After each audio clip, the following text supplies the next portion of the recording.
Alright, welcome. So today we've got voiceover Alicia here, and the reason we have voiceover Alicia is because the last recording, or the initial recording, didn't translate the audio, so I have to go over in post. So what I have in front of me here is a PSA submission. It is all for the Modern Sports Card Special. It'll be $16.99 a card, plus shipping and insurance, etc. Looking forward to getting these back. At the time of recording this voiceover, these have already been sent out, and excited to get them back.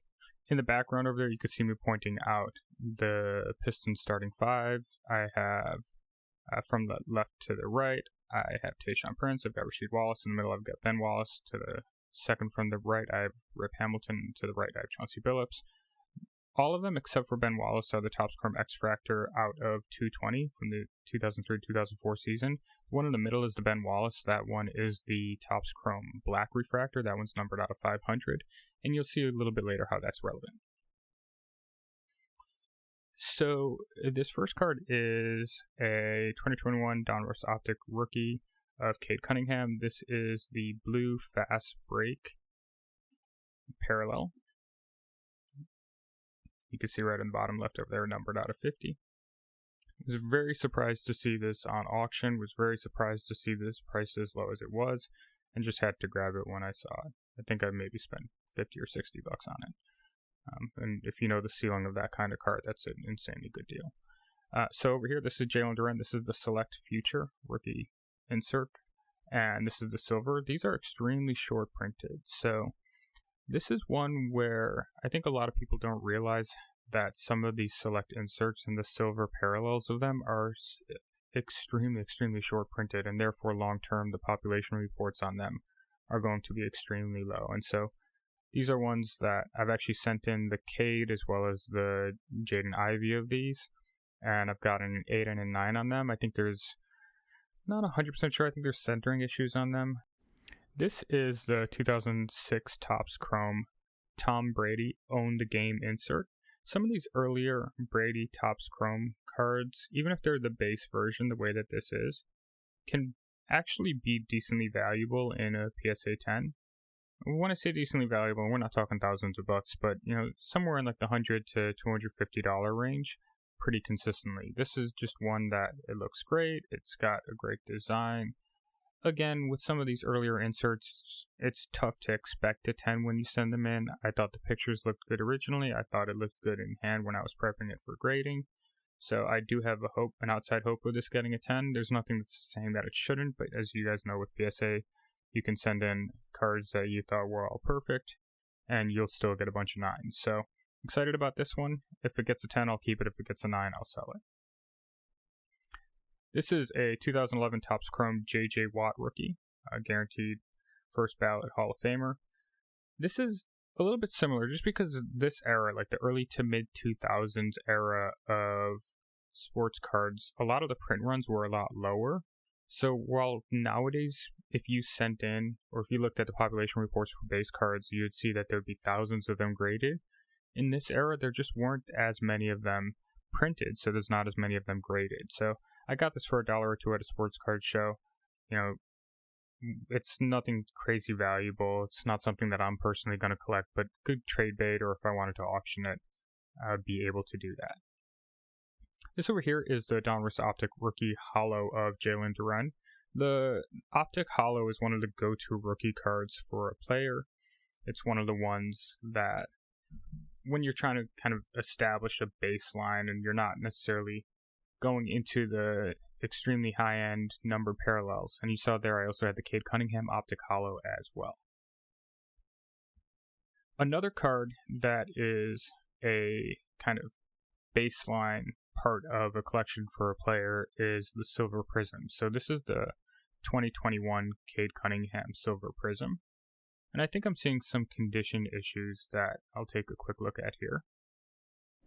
And yeah, so what you can see is a little bit of edge wear at the top that I think I point out.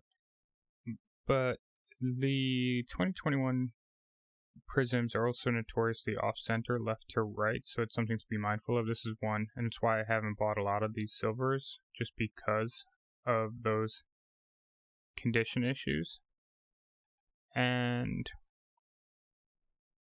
I do think that there's a very slight possibility of this potentially getting a 10, but because of some of the edgeware that I noticed a bit earlier in this video, at the top, I think the likelihood, even with this having great centering, is that this one will get a 9.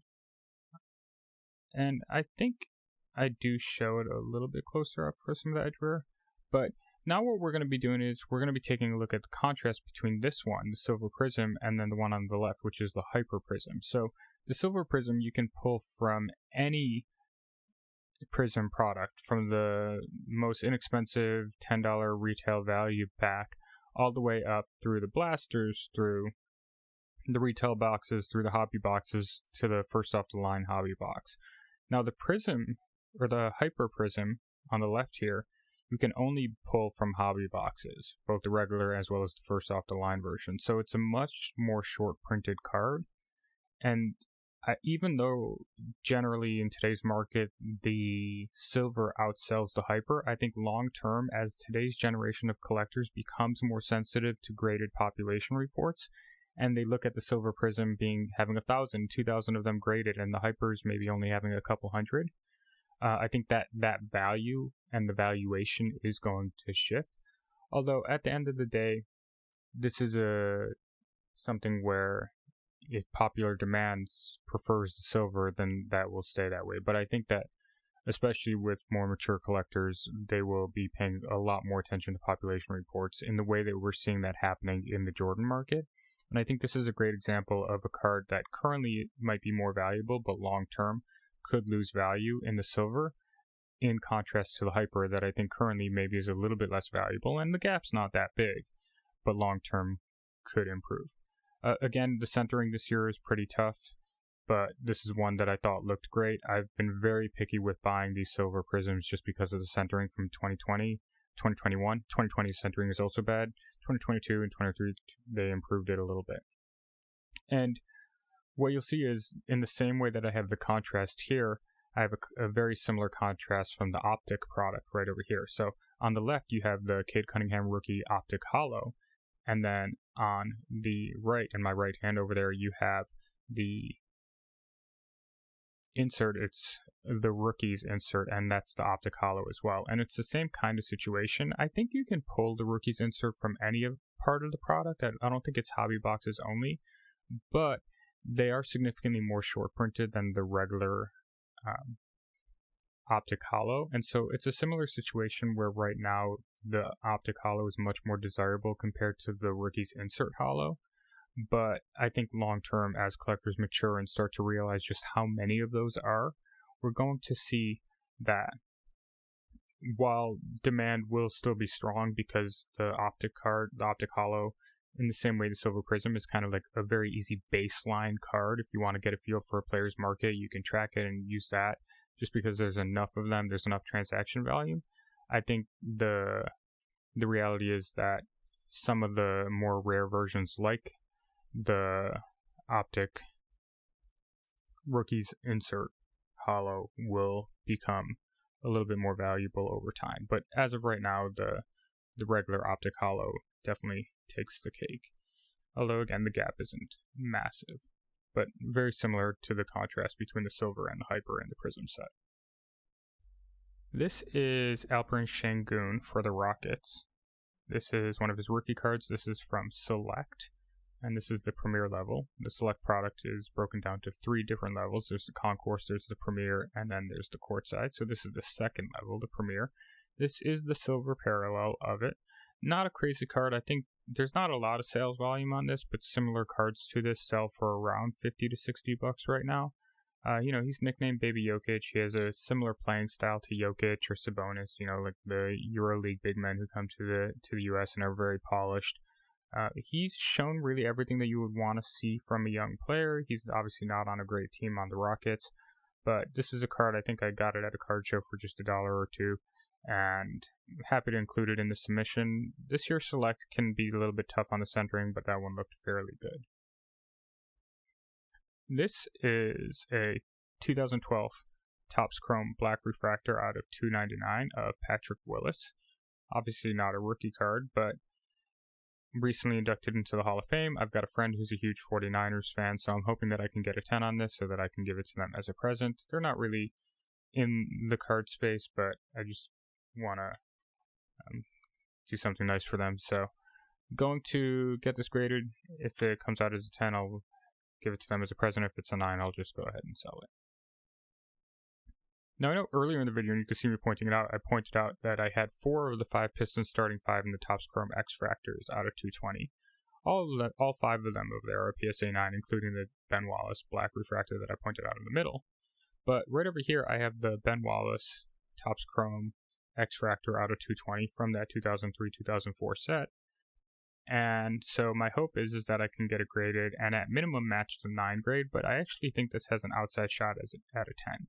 Now, one of the realities about this year is that it's notoriously off-center. If you look up a lot of the 2003 Topps Chrome cards, you'll see that they're off-center. So I'm not really expecting this to get a 10. I think the centering is pretty good on it. I passed up on a few of them because of centering when I was looking at them online. However, I think this one is pretty good, but just because of the era, because it's early 2000s, my expectation is that this is going to get a 9. But we will see. I'll keep my fingers crossed. As a PSA 9, this is maybe a couple $100 card, and you would have to really wait for the right buyer. As a PSA 10, this card really starts to get a lot more valuable. So looking forward to getting that one sent off and getting it back. This is the 2022 Prism Jalen Duren blue out of 199. Nice color match for the Pistons. Prism parallels are one of the most collectible non-autographed parallels of a player. This is the blue out of 199. Not much more to add on to that. Good card, good player. Happy to get that sent in. This is the Aiden Hutchinson Contenders playoff ticket. This is out of 99. This is one of the go-to autographs for a player, especially if you're not trying to have a patch on the autograph, or if you want to get something that's a little bit more accessible. This is one of the go-to ones. One of the things with Contenders, it's notorious because it is a paper set, paper card stock, and so generally speaking, it's a little bit more of a difficult grade. There is Contenders Optic, which is a bit of an easier grade, but this one is the regular Contenders, and so I think this one has a little bit of edge where, my expectation is it will get a 9. Generally, PSA is pretty harsh on Contenders. This might be a candidate for me to send to Beckett to try to squeeze out a 9.5 rather than the flat 9 or 10 that PSA gives. Maybe on a different day I would do that. Maybe if it comes back as a 9, I'll do that. But what I'll do is I'll give it the shot at PSA for it to get the 10. I don't think it's likely. I think it's very likely for it to get a 9. I think there was some minor condition issues that I saw when I sent it in, but even still, a 9 for a top defensive player, rookie auto, I'm happy about that. This is the Jalen Duren Works in Progress. This is a set that I've talked about before. This is the one that's numbered out of 49. There's a 40 out of 49 version. There's an out of 149 version. You can see over here I have the Asar Thompson out of 149. I actually have the Cade Cunningham rookie version of this out of 149 as well.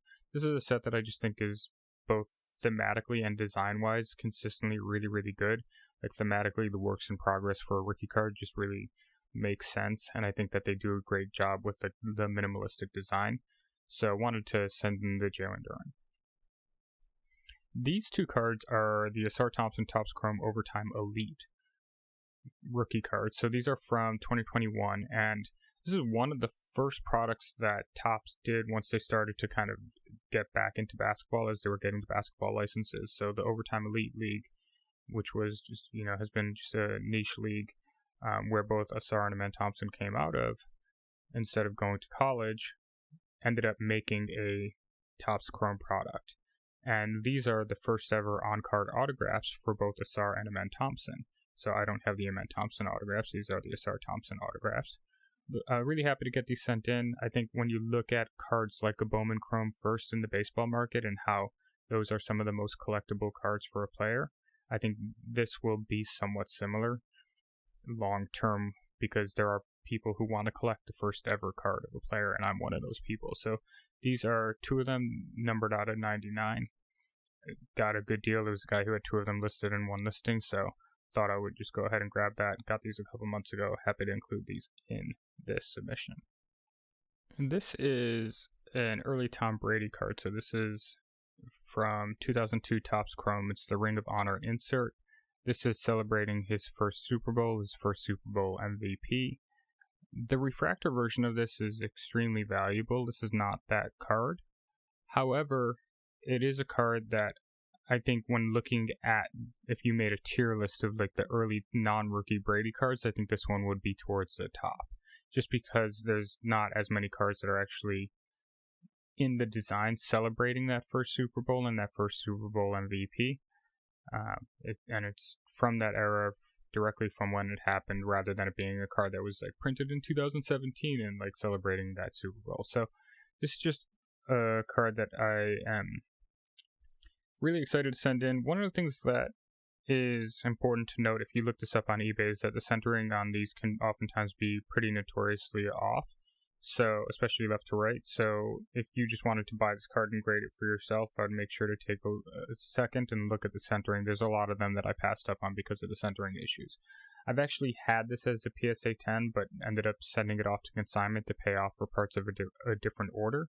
So, this is a card that I want to get in a PSA 10. If I get in a PSA 10, I'll keep it. If I don't, I'll sell it or trade it or something like that. But good card, early Brady stuff. You know, not the most crazy valuable card. I would say as a PSA 10, this is somewhere in the $150 to $225 range, but more than happy to send that in, especially at $16.99 a card. This is 2021 Recon Sky's the Limit, Cade Cunningham. It does not have the rookie badge on it, but it is a rookie. And this is a card that I just thought was a great design. I had my eye on it for a long time, but it was just priced pretty aggressively, and I realized that it wasn't as rare as the pricing expected it to be, just because I was always seeing it on eBay, and whenever a bunch of them sold, there would still be more of them coming on eBay. So I thought I would just wait it out. It used to sell on eBay for around $50 to $150, but I think I got this for around $25 after waiting about a year. So excited to have this one. I'm not too worried about the grade. It's a little bit of a thicker card, so it might get a 9, but whatever happens, I'll keep it and then maybe just trade or upgrade it if I don't get the 10. But I think it has a shot at it. And then here is the 2023 Works in Progress from Core Kings for Asar Thompson. This is the one that's numbered out of 149. As I was saying, this is just a set that I really like, and I thought that I would send this in. So that's the PSA submission.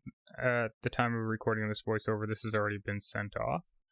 And over here you have the Ben Wallace Topps Chrome X-Fractor. That's probably my favorite card from this for my own collection because it will really complete that starting 5. But what was your favorite from this? Did you have one that really stood out to you? Is there one that you would maybe not have graded? Is there one that you think I'm reaching on? Is there something that I said in this video that you thought was extremely dumb? Let me know in the comments below. And I hope that you're having an absolutely wonderful day. I'm looking forward to getting this back and doing a reveal video for you in a couple months, or a month or two. We'll see. PSA might be moving quick now. On that note, have a wonderful day. Talk to you later. Peace.